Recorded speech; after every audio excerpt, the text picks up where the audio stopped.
Hello class. Welcome back बच्चों। लो प्यारे बच्चों, स्टार्ट करते हैं नया लेक्चर।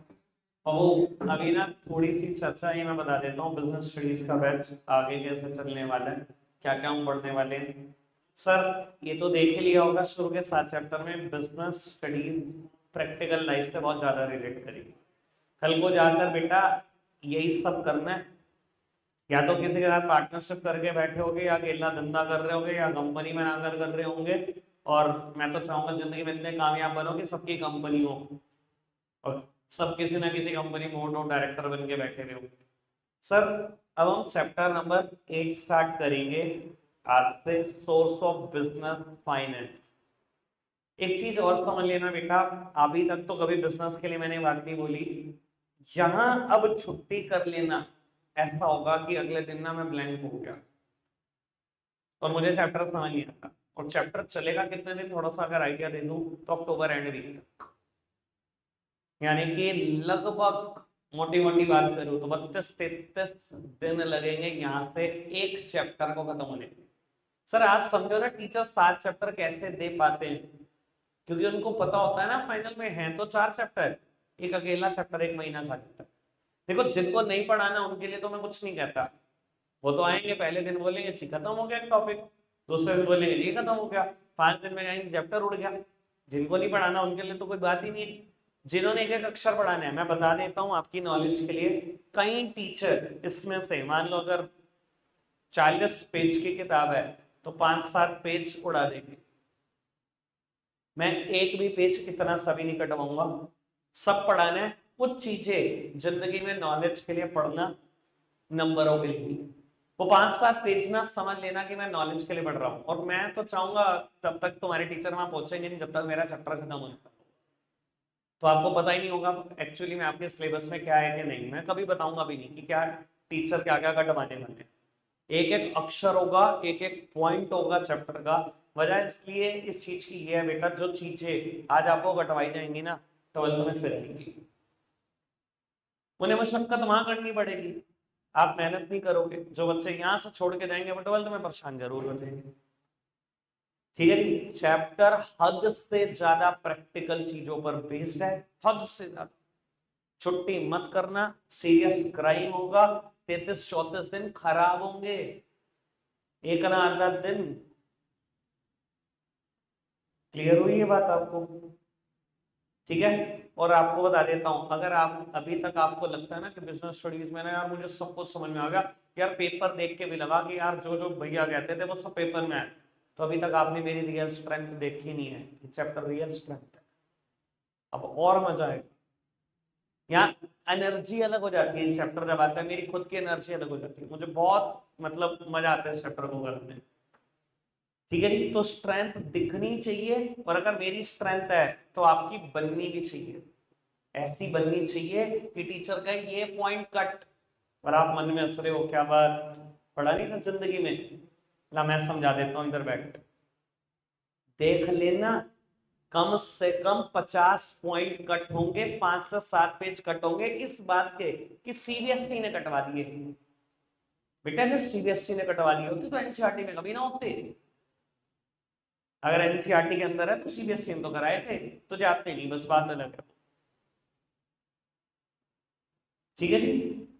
अब चैप्टर का नाम है सोर्स ऑफ बिजनेस फाइनेंस, मतलब बिजनेस में फाइनेंस कहां कहां से आ सकता है। बेटा ये चैप्टर किसी सोल प्रोप्राइटरशिप, किसी पार्टनरशिप के एंगल से नहीं लिखा गया, क्योंकि अगर सोल पार्टनरशिप के एंगल से लिखा गया होता तो मैं अभी शुरू करता, अभी खत्म कर देता 5 मिनट में 2 बातें बोल के। सोल राइटर के पास पैसा आने के ऑप्शन कितने होते हैं, पहले ये तो आइडिया लो। तो अपनी सेविंग्स या लोन, वो चाहे बैंक लोन हो और इधर थर्ड पार्टी लोन, खत्म होगी बात। ये तो पार्टनरशिप, पैसे आने के सोर्स दो, अपनी सेविंग्स लाएंगे पार्टनर या लोन ले लेंगे। और लोन भी बेटा दो ऑप्शन से, या तो बैंक लोन या थर्ड पार्टी लोन, खत्म। सर ये चैप्टर लिखा गया कंपनी के, कंपनी में पैसा लाने के 16 सोर्सेस हैं, 16 जगहों से पैसा आएगा। और आपको बता देता हूं, 16 के 16 के अगर फीचर पढ़ने पड़ जाए, मेरिट पढ़नी पड़ जाए, लिमिटेशन पढ़नी पड़ जाए, और कम से कम 5 तो कितना मजा आएगा। तो ये मजा मैं आपको देने जा रहा हूं अगले 33 दिन में। 16 सोर्स ऑफ फाइनेंस पढ़ेंगे, 5 फीचर, 5 एडवांटेज, 5 डिसएडवांटेज, सब में 15 पॉइंट, 240 पॉइंट है। मैं तो कह रहा हूं मेरे प्यारे बच्चों, मजा ही आ जाएगा, स्वाद ना आ गया पूरी बिजनेस स्टडीज का, जो मर्जी करे। देखो, ये मेरा काम डराने का नहीं है, टीचर का काम कभी डराने का नहीं होता।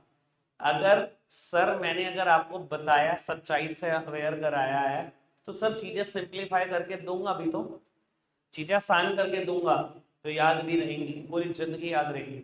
आज छोड़ दो, जब 12th क्लास में भी आओगे ना, आप देख लेना ये फर्क। होपफुली ये पूरा बैच फुल होगा, एक तरफ आप होंगे जिन्होंने चैप्टर खाया हुआ होगा, और एक तरफ दूसरे बच्चे होंगे। ना मैं कहूंगा ना कि ये बात मैंने 11th में पढ़ाई थी, दूसरे ऐसे शक्ल देखेंगे 11th में थी। आज मेरे साथ ऐसा ही होता है, फिर 12th के बैच में आगे पूछ लेना।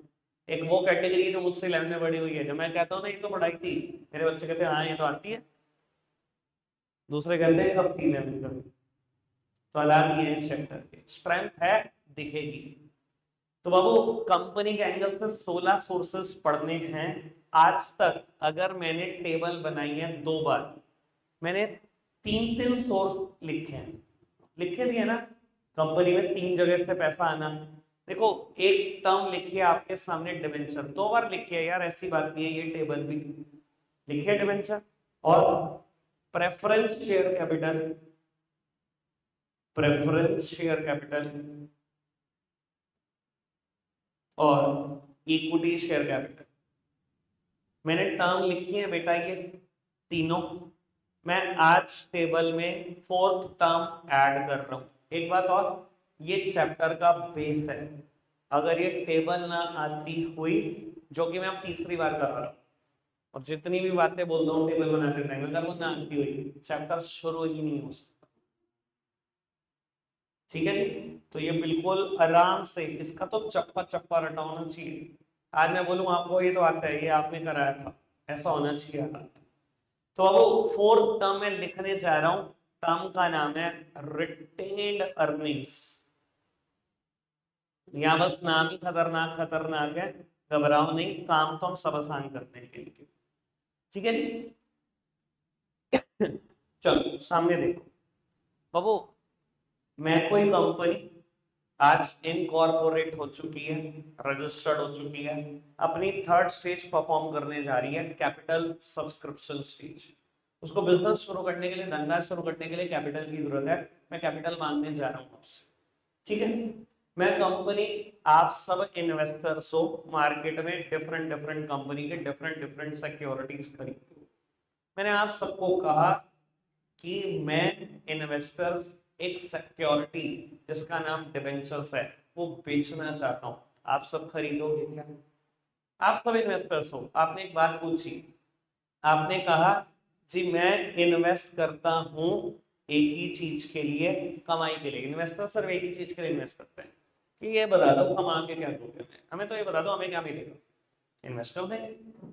तो मैंने एक बात बोली, डिबेंचर के सामने हमेशा बेटा एक रेट होता है, आप कभी ऐसे बोल नहीं सकते डिबेंचर, ये कोई टर्म ही नहीं होती। हमेशा ऐसा बोला जाता है 9% डिवेंचर और 10% डिवेंचर और 12% डिवेंचर। तो मैंने आपको बताया कि डिवेंचर के सामने हमेशा एक रेट होता है जो इंडिकेट करता है पर एनम इंटरेस्ट रेट, इस साल का ब्याज कितना होगा। मैंने कहा जी आपको 9% ब्याज दूंगा साल का। आपने कहा अच्छा जी, और मेरे पैसे कब वापस मिलेंगे? बाबू आपकी नॉलेज के लिए बता देता हूं, अगर कंपनी को किसी भी सोर्स के पैसे 1 साल में वापस करने हुए, अगर कंपनी ने किसी सोर्स से पैसे लिए और 1 साल में वापस करने हैं, उससे बोलते हैं short term source of finance. अगर कंपनी को किसी सोर्स के पैसे 1 से 5 साल में वापस करने हुए, उससे बोलते हैं medium term source of finance. और अगर किसी सोर्स के पैसे 5 से 20 साल में वापस करने हुए उससे बोलते हैं long term source of finance.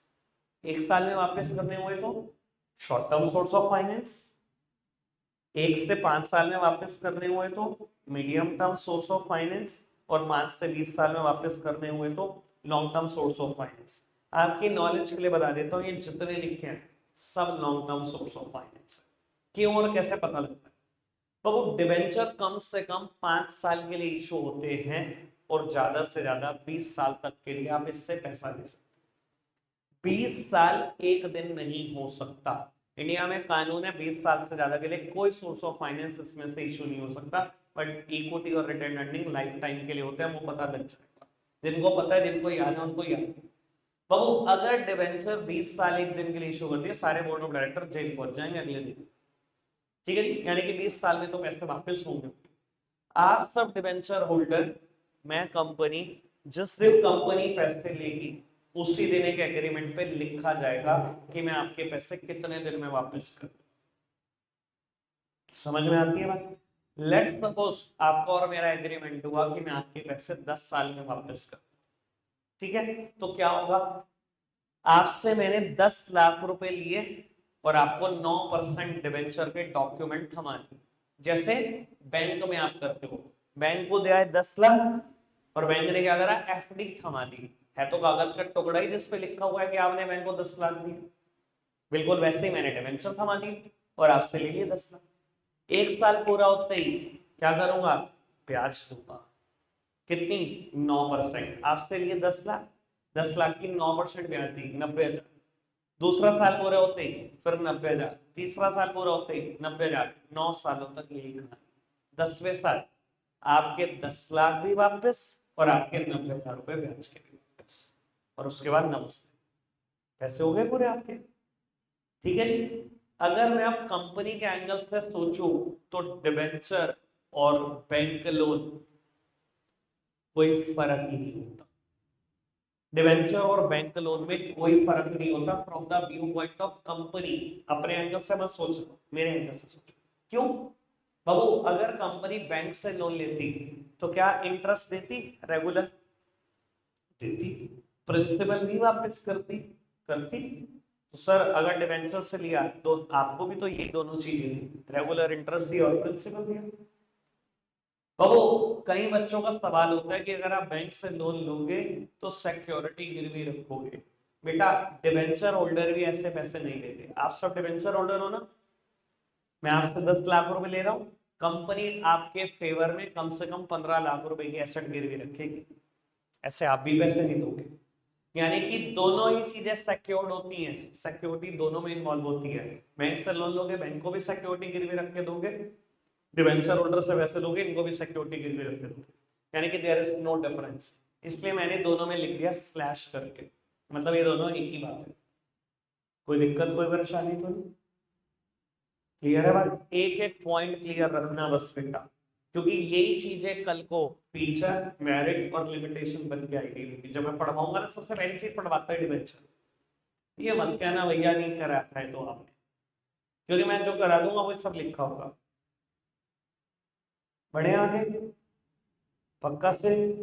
Babu debenture की कहानी अभी तक मुझे जितनी बतानी थी मैंने बता दी। प्रेफरेंस की बात करें, मैंने 10 लाख रुपए ले लिए, आपको डिवेंचर दे दिए, आप सब इन्वेस्टर्स। मैंने कहा मेरे को ना 10 लाख की और जरूरत है, प्रेफरेंस शेयर खरीदोगे क्या मेरी कंपनी के? आपने कहा खरीद तो ले, बात फिर वही है, ये बता दो ना कमाई कितनी होगी। मैंने कहा जैसे डिवेंचर के सामने एक रेट होता है लिखा हुआ, सेम प्रेफरेंस के सामने भी होता है। मैंने कहा आपको हर साल 12% प्रेफरेंस डिविडेंड दूंगा। डिवेंचर को जो मिलता है वो इंटरेस्ट होता है, प्रेफरेंस को जो मिलता है उसे बोलते हैं प्रेफरेंस डिविडेंड।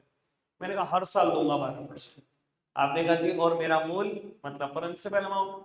मैंने कहा जैसे डिवेंचर में 5 साल से 20 साल वाली कंडीशन है, इसमें भी 5 से 20 साल वाली कंडीशन। मैंने कहा आओ एग्रीमेंट साइन कर लेते हैं, मुझे 10 साल के लिए पैसे चाहिए, 10 साल बाद आपका प्रिंसिपल भी वापस। यानी कि अगर मैं आपसे 10 लाख रुपए ले लूं आज प्रेफरेंस शेयर के नाम के, तो 1 साल के बाद दूंगा 1,20,000 का प्रेफरेंस डिविडेंड, दूसरे साल 1,20,000 का प्रेफरेंस डिविडेंड, तीसरे साल 1,20 का प्रेफरेंस डिविडेंड, 9 सालों तक यही कहानी, 10वें साल 1,20 भी वापस, 10 लाख भी वापस, खत्म, कोई हिसाब नहीं इसके बाद। ठीक है, पक्की बात। बाबू इक्विटी शेयर्स, मैंने कहा 10 लाख और चाहिए, इक्विटी शेयर्स भी खरीद लो। आपने कहा खरीद तो ले, कमाई बता दो। मैंने कहा कोई ऐसा आदमी पैदा तो नहीं हुआ, कोई कंपनी पैदा तो नहीं हुई जो ये बता दे इक्विटी पे इक्विटी डिविडेंड कितना देगी, कोई पैदा नहीं हुई। मैंने कहा दूंगा पक्का, पर मैं ये नहीं बता सकता कि क्या दूंगा। बेटा इक्विटी के सामने कभी कोई रेट नहीं होता, जिनको याद है उनको याद है, जिनको नहीं है मैं याद करा दूंगा क्यों नहीं होता। पिछली बार भी कहा था, हमेशा कंफर्म किया है ना मैंने कि क्यों रेट नहीं होता, शुरू में रखना पड़ता है बस, बाद में फिर कंफर्म हो जाता है। ठीक है जी। और इक्विटी के पैसे कब वापस होंगे, पूरी जिंदगी कंपनी तो वापस करेगी नहीं, क्यों नहीं करेगी ये भी बताया था। तो दो बातें अभी आप रट रहे हो कि इक्विटी के पैसे पूरी जिंदगी कंपनी वापस नहीं करेगी, और इक्विटी के आगे कभी कोई रेट नहीं होता। ठीक है जी। बट इक्विटी को जो मिलता है उससे क्या बोलते हैं, इक्विटी डिविडेंड बोलते हैं। अब वो मैं एक बड़े काम की बात बोलने जा रहा हूं, मैं कभी भी वर्ड बोलूंगा शेयर। अब देखो ये भी शेयर है, ये भी शेयर है, आपके कान में आवाज क्या जाएगी, इक्विटी शेयर। मैं कभी वर्ड बोलूं डिविडेंड, आपके कान में आवाज आनी चाहिए इक्विटी डिविडेंड। प्रेफरेंस के लिए प्रेफरेंस वर्ड लगाना इज कंपल्सरी। प्रेफरेंस डिविडेंड बोलना है तो मैं डिविडेंड नहीं बोल सकता, मुझे प्रेफरेंस वर्ड लगाना ही पड़ेगा। मुझे प्रेफरेंस शेयर बोलने, शेयर नहीं बोल सकता, प्रेफरेंस वर्ड लगाने इज कंपल्सरी। ठीक है जी। अगर आप आगे बढ़ोगे, अब देखोगे 11th क्लास की बुक में अपने सोर्स ऑफ बिजनेस फाइनेंस में जहां कहीं शेयर लिखा हो तो समझ आना इक्विटी शेयर की बात चल। क्लियर है बात, कोई दिक्कत कोई परेशानी तो नहीं। 12th की बुक्स में तो बहुत जगह पर लिखा ही नहीं होता इक्विटी का रेफरेंस, वो तो मान के चलते हैं आप इतने बड़े लिखे हो कि शेयर लिखा है उसका मतलब इक्विटी शेयर ही समझोगे। बिजनेस न्यूज चैनल चलाकर देख लेना, जी बिजनेस या सीएनबीसी वाले, वो तो शेयर शेयर ही बोलते हैं, उन्होंने तो कभी नहीं बोला इक्विटी का प्रेफरेंस, क्योंकि उनको पता है कि दुनिया से इक्विटी शेयर ही समझती है। तो आपको पढ़ा लिखा समझा जा रहा है, ये भी समझ लो। ठीक है जी। हो तो तुम वही अनपढ़, समझ समझा जा रहा है तो। ठीक है जी, कुछ तो खरे उतरो उन पे। बेटा अब बात करने जा रहे हैं कॉस्ट की। देखो जो चीज आपके लिए रिटर्न है, जैसे कि डिबेंचर पे आपको मिलेगा ब्याज, आपके लिए तो कमाई है। प्रेफरेंस खरीदोगे मेरी कंपनी के तो आपको मिलेंगे प्रेफरेंस डिविडेंड, इक्विटी खरीदोगे मेरी कंपनी का तो मिलेगा आपको इक्विटी डिविडेंड। ये चीज आपके लिए कमाई है, आपके लिए रिटर्न है, बट कंपनी के लिए चीज खर्चा है। ये पूरी टेबल मैं कंपनी के एंगल से लिखता हूं, किसी इन्वेस्टर के एंगल से। ठीक है। तो बाबू मैंने लिखा कॉस्ट, मतलब कंपनी को क्या खर्चा आता है अगर कंपनी डिबेंचर से पैसा ले या बैंक लोन से। बेटा दोनों में से किसी से ले, दोनों के केस में ब्याज देना पड़ता है। कंपनी को कॉस्ट क्या आती है, डिबेंचर की इंटरेस्ट। प्रेफरेंस की कॉस्ट क्या आती है बेटा, प्रेफरेंस डिविडेंड। और इक्विटी की कॉस्ट क्या आती है, इक्विटी डिविडेंड। अभी मैंने इतनी बात टेबल की कर दी है, कोई दिक्कत कोई परेशानी तो नहीं, आगे बढ़ सकते हैं। चलो चलो बाबू आगे बढ़ाते हैं, ये वाला हिस्सा बस पूरा करके जाएंगे, रिस्क वाला हिस्सा बस, और 3-4 मिनट। ठीक है, उसके बाद होगा बाबू। अगर कंपनी डिवेंचर के पैसे टाइम पर ना दे पाए या डिवेंचर का ब्याज टाइम पर ना दे पाए तो क्या रिस्क अराइज हो। बाबू मैं कहता हूं, मेरा आज तो नहीं आज चुप रहा बाबू, मैंने 10 लाख रुपए डिवेंचर से दिए, 10 लाख प्रेफरेंस शेयर से लिए, मुझे इससे कुछ सीख दो। 10 लाख रुपए इक्विटी शेयर से लिए, 30 लाख रुपए लिए। 10 लाख डिवेंचर होल्डर ने दिए, ये प्रेफरेंस होल्डर है मेरे, इन्होंने दिए, इक्विटी होल्डर है इन्होंने 10 लाख दिए। 30 लाख लगा के कंपनी ने बिजनेस शुरू कर दिया, कुछ भी समझ लो, टायर मैन्युफैक्चरिंग। ठीक है, फर्स्ट ईयर कोई प्रॉफिट तो क्या ही होना था, लॉस हो गया। अब मुझे पहला साल पूरा हो गया डिवेंचर होल्डर को ब्याज देंगे, हर साल देता हूँ ब्याज, बाबू ब्याज देने के लिए पैसे ही नहीं है, 30 के 30 लाख बिजनेस में इन्वेस्टेड है और इन्वेस्टमेंट में मिला क्या, लॉस में। क्या करूं अब, और अगर ना दे पाया तो क्या रिस्क है बेटा। डिवेंचर होल्डर कंपनी से, मतलब कंपनी के लिए सबसे खतरनाक पोजीशन में बैठे होते हैं। कंपनी अगर सबसे ज्यादा किसी से डरती है तो डिवेंचर होल्डर से डरती है। ये वो लोग हैं बेटा, सीधा हाई कोर्ट जा सकते हैं और कंपनी बंद कराने के ऑर्डर ला सकते हैं। यानी कि एक सिंगल दिन का भी अगर आपने डिफॉल्ट कर दिया in the payment of their interest और द प्रिंसिपल अमाउंट, कंपनी गई, कोई नहीं बचा सकता। ये सीधा हाई कोर्ट जाएंगे, कंपनी बंद कराने का ऑर्डर आ जाएंगे, कंपनी अगले दिन नीलाम हो रही होगी, बिक रही होगी। इतनी खतरनाक चीज। यानी कि बेटा चाहे प्रॉफिट है चाहे लॉस है, इनका ब्याज भी रुक कर नहीं सकता, वो तो देना ही पड़ेगा। समझ में आ रही है बात। तो बाबू मैं कंपनी के पॉइंट ऑफ व्यू से लिख रहा हूं बात, कि कंपनी के पॉइंट ऑफ व्यू से हाईएस्ट रिस्क है, हाईएस्ट रिस्क। अच्छा, इन्वेस्टर के पॉइंट ऑफ व्यू से सोचे तो जीरो रिस्क है, चुपचाप से डिवेंचर खरीद लो, ब्याज मिलेगा मिलेगा और ऑन टाइम मिलेगा। ठीक है, इन्वेस्टर के पॉइंट ऑफ व्यू से बात नहीं कर रहा हूं मैं, लेकिन मैं कंपनी के पॉइंट ऑफ व्यू से लिख रहा हूं। कंपनी सबसे ज्यादा डरती है इससे।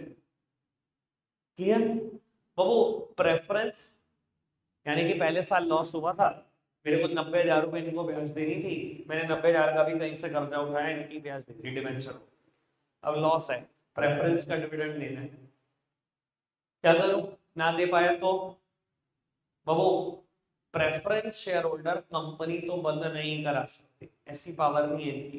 बट मार्केट में जो प्रेफरेंस शेयर इशू होते हैं उन्हें बोलते हैं क्यूमुलेटिव प्रेफरेंस शेयर। क्यूमुलेटिव मतलब बेटा इकट्ठा करना। बाबू क्यूमुलेटिव प्रेफरेंस शेयर के पास एक पावर होती है कि ये अपना डिविडेंड क्यूमुलेट कर लेते हैं, इकट्ठा कर लेते हैं। मुझे देना तो था 10 लाख पर 12%, 1,20,000 का प्रेफरेंस शेयर, पर पहले साल लॉस हुआ, नहीं दे पाया, तो दूसरे साल क्या होगा, इकट्ठा हो जाएगा। पहले साल का 21, इस साल का 21, कितना हो गया, 240। ठीक है, दूसरे साल भी ना दे पाया तो तीसरा साल फिर इकट्ठा हो जाएगा, 21, 21, 21, 360। समझ आ रही है बात। ठीक है जी। तो बाबू कंपनी बंद करते जितना तो रिस्क करी है, पर रिस्क तो है कि पैसे एक्यूमुलेट करते रहेंगे। ठीक है जी, कोई दिक्कत कोई परेशानी कोई।